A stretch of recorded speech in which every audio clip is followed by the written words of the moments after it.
I know. It's been a long time since I posted a video, and for that I apologize. It's been times a comedy of errors on my part. I'm going to show you a video now. Which last video you saw, I was in the river and I was metal detecting. I told you I was going to show you some of the finds from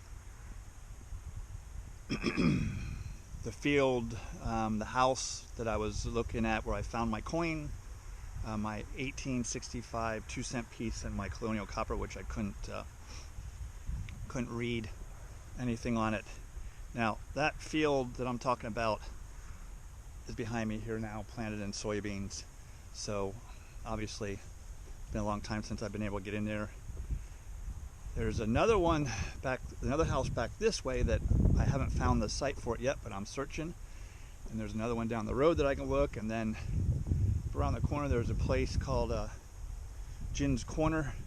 There's a bunch of houses that were up in there that we're gonna probably get permission to go into here, I think, at some point. I have a lot of videos stacked up now because I have been filming. I'm doing some different things. A lot of metal detecting, obviously, and we went to Vermont, so there's a bunch of Vermont videos coming up. And what I told you last video is I'm going to show you some of the stuff that I found out in the field that didn't make the video, back in this field over here, that did not make the video. They're not great finds or anything, but they are finds just the same. Sorry the camera's shaking so much. My hand's not as steady as it used to be years ago. I'm going to show you some field finds, and then I'm going to show you some river finds that didn't make the video. It's rough because you turn on a video and it doesn't, you don't find anything. You find a piece of trash, or you lose your target, and to set up every one of those like that is really rough. Ralph's been picking on me a little bit. He likes to see longer videos, so I'm working on getting a computer, coming up with a program, an editing program, and plan on doing some longer videos for Ralph because he misses me so much. So I'm going to show you some of the finds that came out of this field.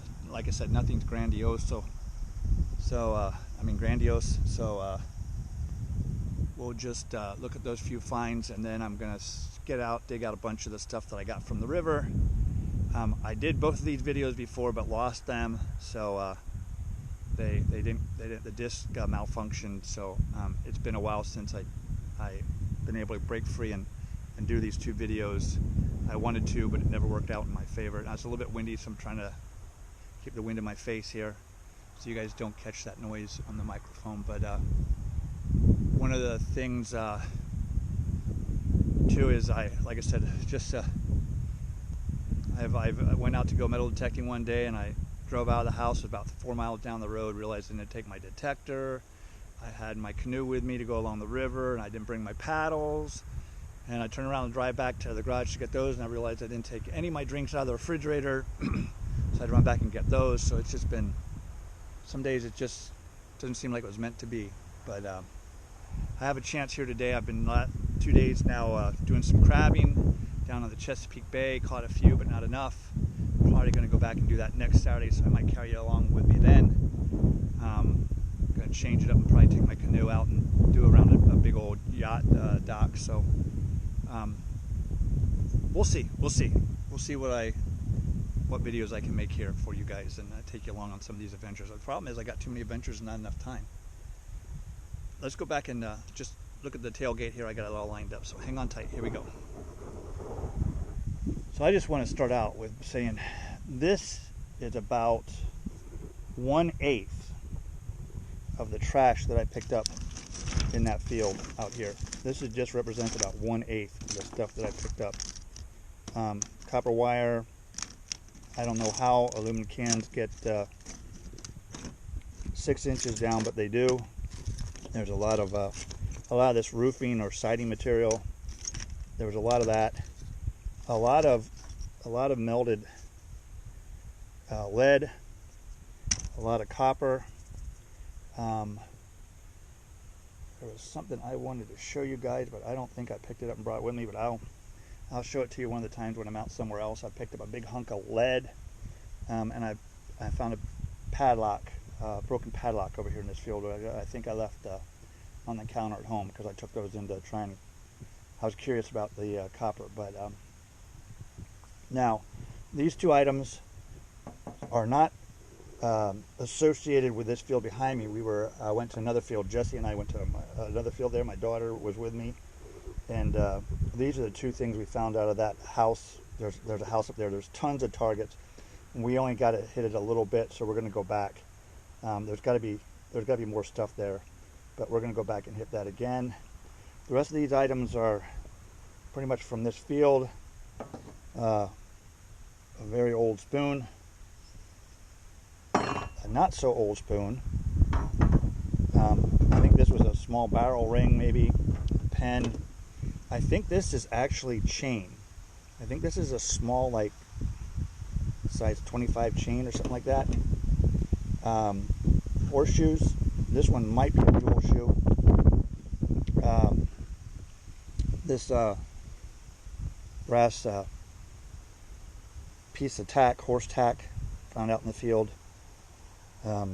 This piece in the middle was metal, iron, so it's rusted away. Most of you should know what this big heavy object is. For those of you who don't recognize its shape, this is an old iron. The handle was attached here. It came up pretty far, usually wide out, and then you had a wooden handle here, and the women would take it over and they'd put it on the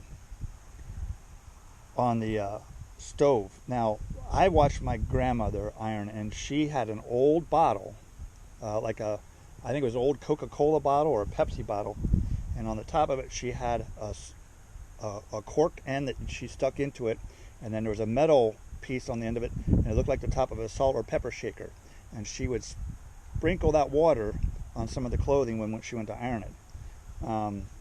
And it made me think of it, seeing this iron made me remember that. And then this piece here is metal, and this came out of the same site. Jesse found this along with these at that other site that we're going to go back to. This seems like it's metal, but I think this is part of a clutch or some kind of thing that would engage. You'd pull it in and that would engage, and these would grip and move something around. But these are some of the finds, and like I said, I carry a big Ziploc bag with me. I just fill these full of trash, but just amazes me at the amount of junk you pick up out of one of these fields where people live for, it makes sense. People live there for 200 years and drop this, drop that, something went wrong. But I'm gonna clean all that up, and I'm gonna take that off the tailgate, and then I'm gonna pull out some of the stuff that hasn't made the videos from our searches along the rivers here in Maryland that I've been doing. So see you next week with that video. Thanks for watching today. Hopefully these will pick up and we'll get some more viewership, but if not, like I said, I appreciate that there's people who watch this who can't get out anymore, or don't have the opportunity to get out like I can and follow along on the adventures. So even if it's just one of you, Zeke's girl, if it's just you and me in the end, I'll be doing these videos. So thanks for sticking with me, guys.